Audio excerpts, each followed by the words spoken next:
ഇപ്പോൾ പ്രതിപക്ഷ നേതാവ് വി ഡി സതീശൻ മാധ്യമങ്ങളെ കാണുന്നു. സാധാരണ ഒരാൾക്ക് അയച്ചാൽ ED നോട്ടീസ് അയച്ചാൽ അതിൻ്റെ പ്രൊസീജിയർ ഉണ്ടാവും.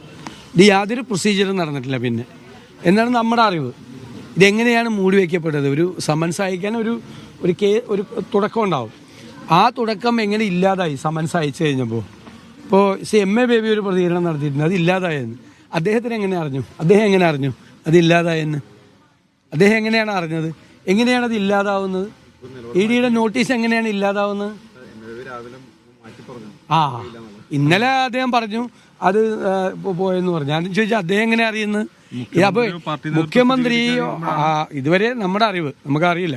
നമ്മുടെ അറിവ് അദ്ദേഹം പാർട്ടി നേതൃത്വത്തോട് മുഖ്യമന്ത്രി ആരോടും പറഞ്ഞിട്ടില്ല, മാധ്യമപ്രവർത്തകരോട് പറഞ്ഞിട്ടില്ല, പൊതുസമൂഹത്തോട് പറഞ്ഞിട്ടില്ല, പാർട്ടിക്കാരോട് പറഞ്ഞിട്ടില്ല, മന്ത്രിമാരോട് പറഞ്ഞിട്ടില്ല. എന്തിനാണ് അത് മൂടി വെച്ചത്? പിന്നെ ഇത് സെറ്റിൽ ചെയ്യാണ് ചെയ്തത്.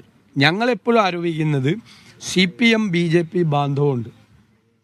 അമിത്ഷാ ഉൾപ്പെടെയുള്ളവരുമായി മുഖ്യമന്ത്രി ഒരു ബന്ധം പുലർത്തുന്നുണ്ട്. അതിന് ചില ഇടനിലക്കാരുണ്ട്. അതിൻ്റെ ഭാഗമായിട്ടാണ് ADGP അജിത് കുമാർ, ഞാനാണ് ആരോപണം ഉന്നയിച്ചത്, RSS നേതാവിനെ കണ്ട കാര്യം. അത് പൂരം കലക്കിയ ആരോപണം ഉണ്ടായി. ഇവിടെ BJPയെ തൃശ്ശൂരിൽ ജയിപ്പിക്കാനുള്ള എല്ലാ സംവിധാനവും ചെയ്തു കൊടുക്കുന്നു. അതിൻ്റെയൊക്കെ പിന്നിൽ ഇതാണോ? ഇത് 2023 ഓർക്കണം. ഈ നോട്ടീസ് 24 തെരഞ്ഞെടുപ്പ്. അതിൽ ഭീതിയോടുകൂടിയാണ് പിന്നീട് കംപ്ലീറ്റ് ആയി കണ്ടത്. ഞാൻ ഇലക്ഷൻ കാലത്ത് നിങ്ങളോട് പറഞ്ഞു ED പിടിമുറുക്കുന്നു, കരുവന്നൂർ അവിടെയൊക്കെ വെറുതെയാണ്.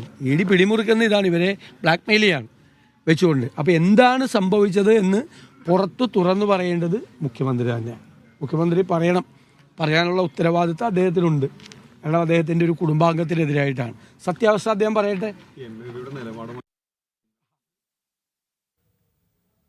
അത്ഭുതപ്പെട്ടു അദ്ദേഹം അത് പറഞ്ഞപ്പോൾ. അദ്ദേഹം എങ്ങനെ അറിഞ്ഞു? MA ബേബിക്ക് എന്താ പാർട്ടി ED നോട്ടീസ് കൊടുക്കുമ്പോൾ CPM അഖിലേന്ത്യാ സെക്രട്ടറി കൂടി നോട്ടീസ് കൊടുക്കുമോ? മാത്രമല്ല 23 അദ്ദേഹം അഖിലേന്ത്യാ സെക്രട്ടറി അല്ല. പിന്നെ എന്തിനാണ് അദ്ദേഹം ഇറങ്ങിയതെന്ന് എനിക്കറിയില്ല.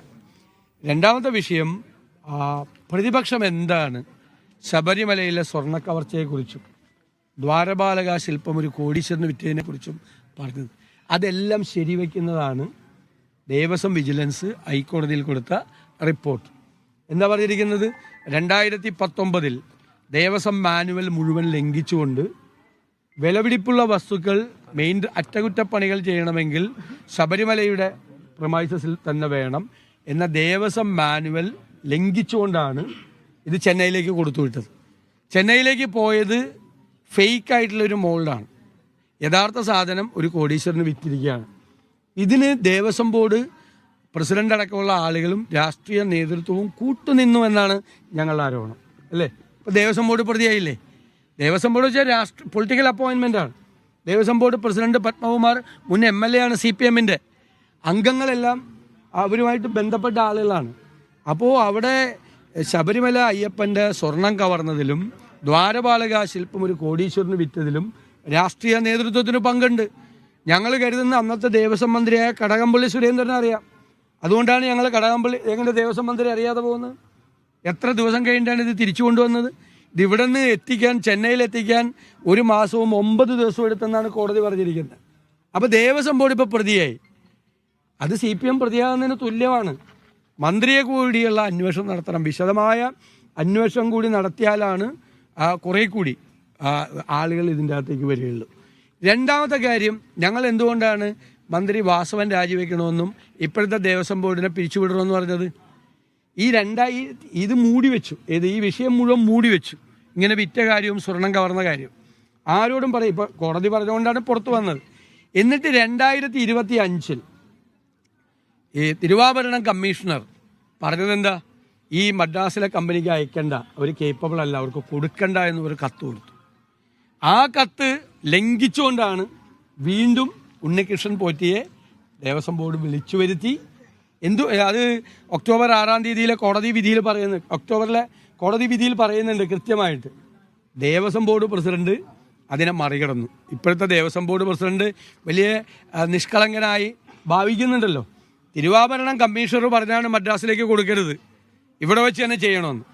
അതിനെ മറികടന്നുകൊണ്ട് എന്തുകൊണ്ടാണ് ഇപ്പോഴത്തെ ദേവസ്വം ബോർഡ് പ്രസിഡന്റ് വീണ്ടും ഇത് ഉണ്ണികൃഷ്ണൻ പോറ്റിയെ ക്ഷണിച്ചു വരുത്തി വീണ്ടും കള്ളൻ്റെ കയ്യിൽ തന്നെ താക്കോലേൽപ്പിക്കുന്നു എന്ന് പറയുന്നത് പോലെ ഈ വിവരം അവർക്ക് അറിഞ്ഞിട്ടും അവർ ചെയ്തത്.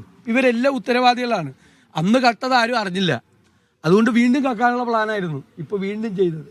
അപ്പോൾ ഞങ്ങൾ ഉന്നയിച്ച ആരോപണങ്ങൾ പഴയ ദേവസ്വം ബോർഡിനെ കുറിച്ചും ഇപ്പോഴത്തെ ദേവസ്വം ബോർഡിനെ കുറിച്ചും പ്രതിപക്ഷം പറഞ്ഞ ആരോപണങ്ങൾ അടിവരയിട്ടുകൊണ്ടാണ് ദേവസ്വം വിജിലൻസ് ഇപ്പോൾ ഹൈക്കോടതിയിൽ കൊടുത്ത അന്വേഷണ റിപ്പോർട്ട് വളരെ ഗൗരവത്തോടു കൂടിയാണ്.